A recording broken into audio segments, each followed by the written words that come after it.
I don't even know what story this is anymore. So I'm not gonna call it whatever the story is because I've lost track. But this is just me trying to get back into it and keep doing these things. And just the idea of building something, creating it once, and being able to sell it again, to monetize again. It's a kind of leverage that has been running through my mind for the past, I want to say 6 months, 7 months. And it just makes me think of how when people think of like financial success or financial wealth, sure, you can spend your time doing something. Like, say for example, you go do a job, right, and you go do it for 8 hours.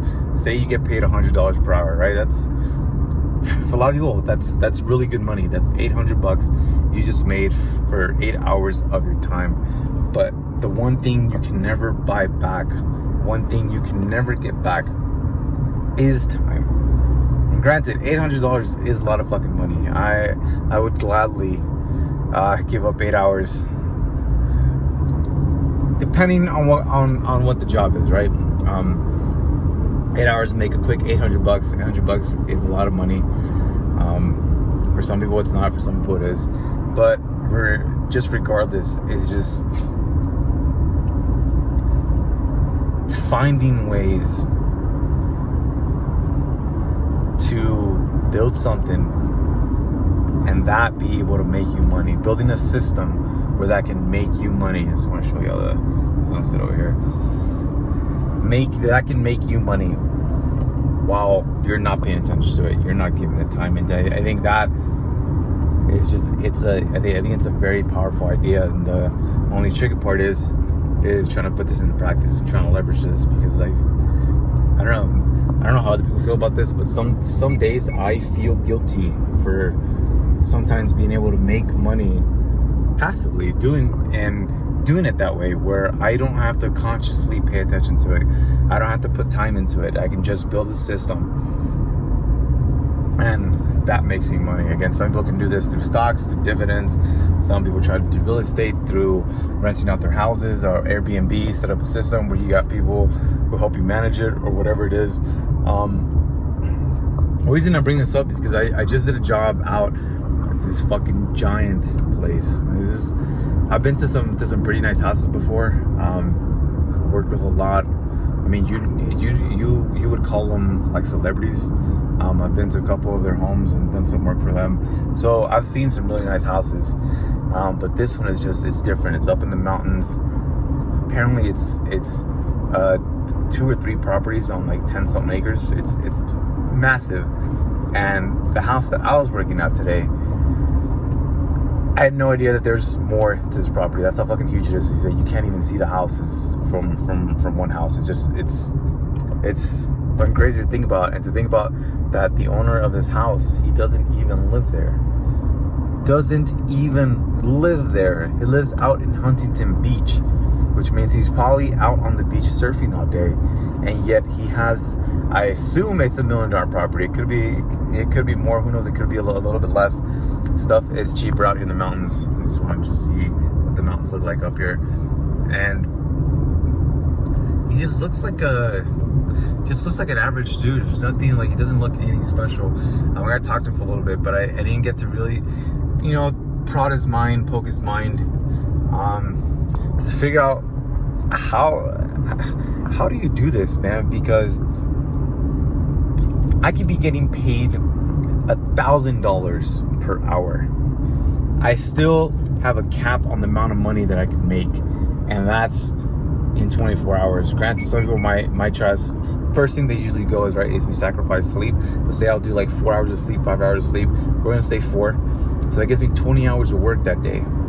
20 hours, that's not shitting, not pissing, not eating, just straight working, right? Say I'm getting paid $1K, that's $20K in a single day. I have to do this, not 5 times. I have to do this, that's $100K. I would have to do this 20 times? Is that, if my math correct? 20 times? That's 20 days where I'm working 20-hour shifts in a row to be able to make that kind of money. And that's just to hit one, right? my math is probably off, but whatever the point is, like, that's still a lot of time. That's almost a month, or a little under a month of working straight, 4 hours of sleep every single night. Does that sound feasible to people? I know for that kind of money, I'm sure a lot of people would be like, yup, let's just fucking do it. But again, you still have a cap, and that's your time. You have 24 hours in a day to make do with what you got. Do the best at what you can with those 24 hours.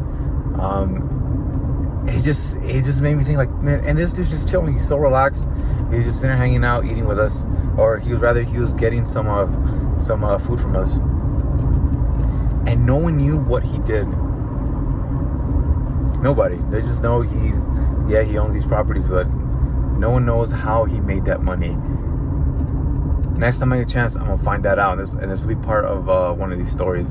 Or maybe if I already hit the 31 day, it would just be like a side thing. It's just to know that people like this exist, right? That have this kind of wealth, where they're not even living in the property. If anything, I think that property is probably making him money. How? Probably renting out to venues, wedding catering, special events, friends and family, like whatever it is he's doing. Either A, that property is bringing him money, or B, he's just that fucking filthy rich that he can just have this giant piece of land, these giant beautiful houses. And he's like, yeah, that's just, I just come up here every once in a while, you know. It's like while he's out there surfing out at Huntington Beach, like, fuck, like, what is it that he's doing? Someone said he's something about the music business, and then it got me thinking, well, if you're in the music business, you're selling songs, you're producing, like, whatever you're doing, right?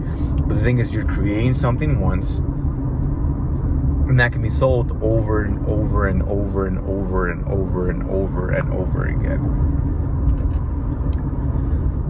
Not running out his time. He's building it once, putting his time and effort into it, and then he can sell this infinitely, an infinite amount of times for the rest of his life. His children are gonna see money from the stuff that he created. These are all the things that I was thinking about. And again, it didn't occur to me until after I fucking met this dude. I was like, fuck, I should just ask, you know, just not autistically, but just ask and just be curious, like, man, how are you doing this? How is it that you're able to do something like this? So it just got me thinking, if these people that are working with him, right, he is in the music business, then that would make sense, right? Because if either he's songwriting or whatever he's doing, he can build something once and he can sell it over and over again. So much so that his fucking kids are gonna inherit his wealth. It's a beautiful idea to think about, something that can pay you back dividends, not only for the rest of your life, for your kids' life, your grandkids' life, at least until they sell the rights or the copyright or the licensing or whatever it is that you want to call it, the intellectual property. They sell it to somebody else. But until they don't, and he legally owns it, that's his asset that he created, it's just gonna pay him for the fucking rest of beyond his lifetime. Nowhere else in human history have humans been able to create and do something like this, where you can build wealth beyond your own life. You don't have to be awake for it. You can be fucking sleeping. You can be taking a shit. Someone likes your fucking song or whatever it is that you made. Someone likes a story or a book that you've created. They buy it. You're taking a shit. You're making money.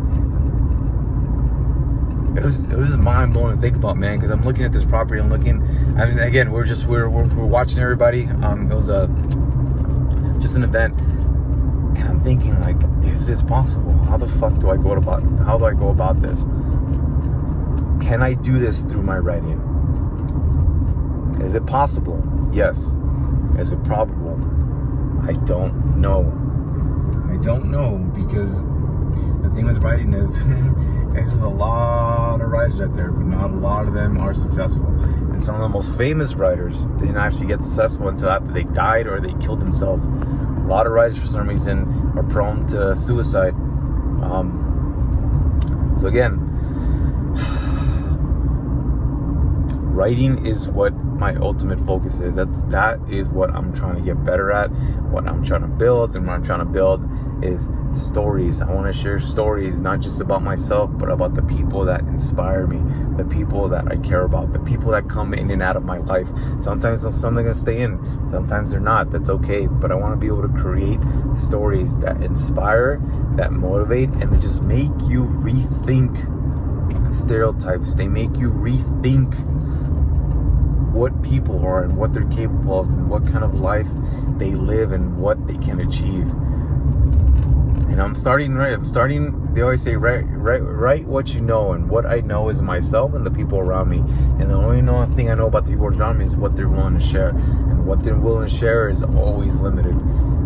Can't know the whole truth. However, that is what I'm trying to work towards. It's a struggle because my writing doesn't pay me at the moment.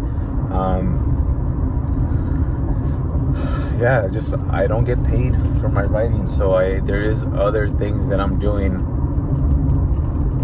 not just to set myself up for success. So 10 years from now, I'll be 43. I want to be able to look back at all the stuff that I've created, whether it's these little videos, whether it's poems, whether it's short stories, whether, who knows, maybe I'll even write a screenplay, or write a script. There's so many things, a children's book. There's so many stories that I want to be able to tell, and I want to be able to make money off of it. So again, building once, giving it my all. Then once I'm done with it, I'm done with it. Put it out into the universe, and let's just see what happens. But to be able to do this and build a legacy, again, it's not even for me, because 10 years from now, it'd be nice to where my lifestyle just revolves around me working out, hanging out with my kids, with my wife, with my family, with my friends, writing, getting more involved in writing projects, whether it's not just stuff for myself, but I'm actively working with other writers, tutoring other writers, being a mentor to other writers that are up and coming, and also hopefully being mentored by other writers that inspire me and that motivate me, and just having this network of people where we can collaborate and create together, where that is our lifestyle, and what we create gets put out into the world so other people can consume, hopefully be inspired by it, be motivated, or just makes them think a little bit differently about the people in their own lives or maybe their own struggles. Just to be able to do that. They say that you'll always have problems in life, always. However, the goal is to have better problems, to have problems that you want. And those are the kind of problems that I want. Those are the problems that I want to deal with and wake up to and be excited about every single day. 10 years from now, I think I can do that. 10 years is real. It seems like a long time, but it's not a long time. 10 years ago, I was 23. Just left the military. Just separated from my ex-wife. So if I can look back and see, like, wow, that actually wasn't that long of a time at all. So 10 years is a long time. It seems like a long time right now, but that's only 10 summers, and it's not 10 winters or 10 springs, however you want to look at it, or 10 falls. And I think in 10 years I can have that.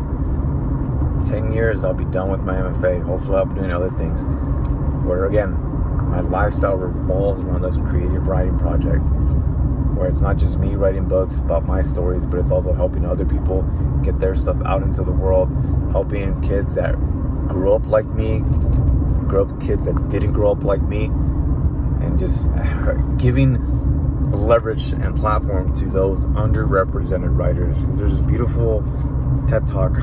I forget the woman's name, but I'll post a link to it. She said,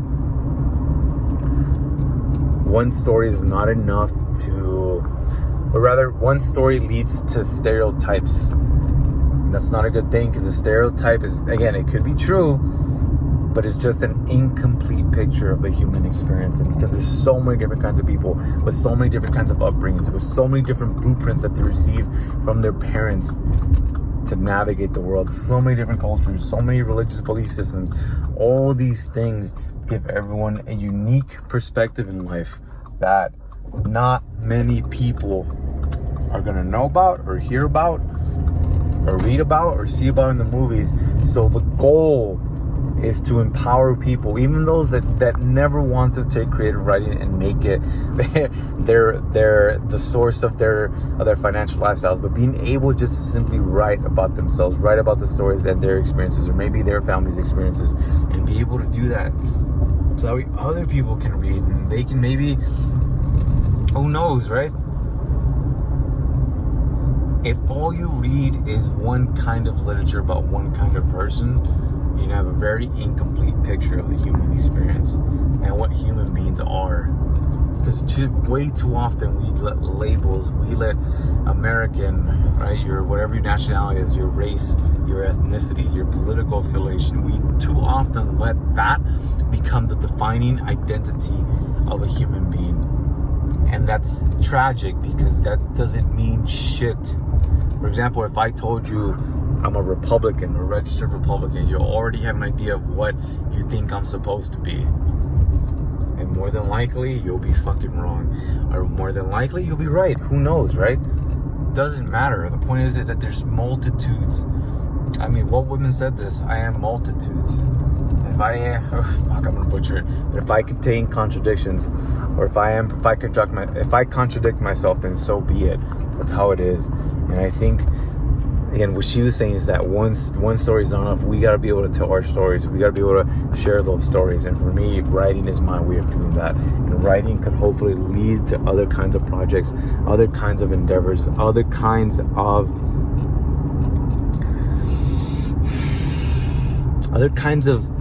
mediums in which to deliver these kinds of messages. Or maybe it's not just writing. It's not just writing on pages of a book. Maybe it's a movie. Maybe it's a song. Maybe it's a short video. Maybe, who knows? It's something virtual experience. Like you just never know, right? Especially with the way technology is changing. You have no idea what the future is going to look like in 10, 15, 50 years. So for me, just thinking about the job that I was doing today, how this dude owns these giant properties, and how he's probably making money off that, or he's getting paid royalty, or he's getting an income from stuff he's created in the past. Like, fuck, that would be the goal, is to create. This is to create, and not just to create, but also create systems where I don't have to pay attention. Once something's over and it's created and it's finished, it's done. Move on to the next thing. Keep going. Not stagnating on it, not waiting on that to succeed or to take off, but just building these things over and over again, to where you have a system, where you have a collection of things that could bring potential money to you, and not just to me, but fuck, to my son, to my fucking future kids, to my wife, to my family. And when I'm gone, they'll inherit that. That way they don't have to spend their lives trying to make a couple bucks here and there, trying to figure out, just trying to put food on the table. And I think that's one of the most tragic things of all, is that we live in a world of so much abundance, yet we still have people fucking barely surviving, having to fucking do all sorts of crazy ass shit just to fucking get food. It's fucking ridiculous, especially in the world of abundance that we have now. It's fucking crazy. So, and it could be because people are fucking greedy. It could be because of billionaires. That's what people say. They say a lot of things. Oh, come on. They say a lot of things. So, who knows, right? It's because the rich don't pay taxes. Again, I don't really know. But I do know is that we live in a world where we have these digital technologies to be able to create and share. And we can use that as leverage to build a new kind of wealth. Well, now people don't have to slave away all fucking day just to be able to afford their landlord's mortgage. That doesn't make any sense to me. It makes zero fucking sense. No one should be spending all their fucking money just to go sleep in a place. Anyways, so this is where I don't want to get too deep into that, because it's already at 20 minutes. But again, just this idea, right? This building leverage. Leveraging your skills, your talents, your creativity, your time and your energy into building something that can hopefully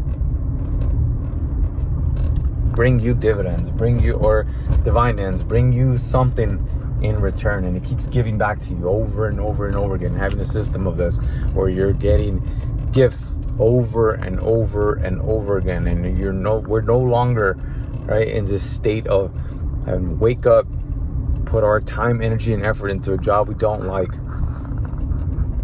just to pay the bills. Like that's to me is I think the more and more I think about this, the more and more I think this is like a new form of slavery. But it just doesn't make any sense, especially if there's so much abundance out in the world. It doesn't make any sense. There should be no reason why someone's spending over 40 plus hours a week just to live in a place that they only sleep in. It doesn't make any sense. And what's the point of life if that's the cycle you're in? When someone's getting rich off your time and labor, it doesn't make any sense. Leverage it. Turn that time and labor into yourself and invest in yourself.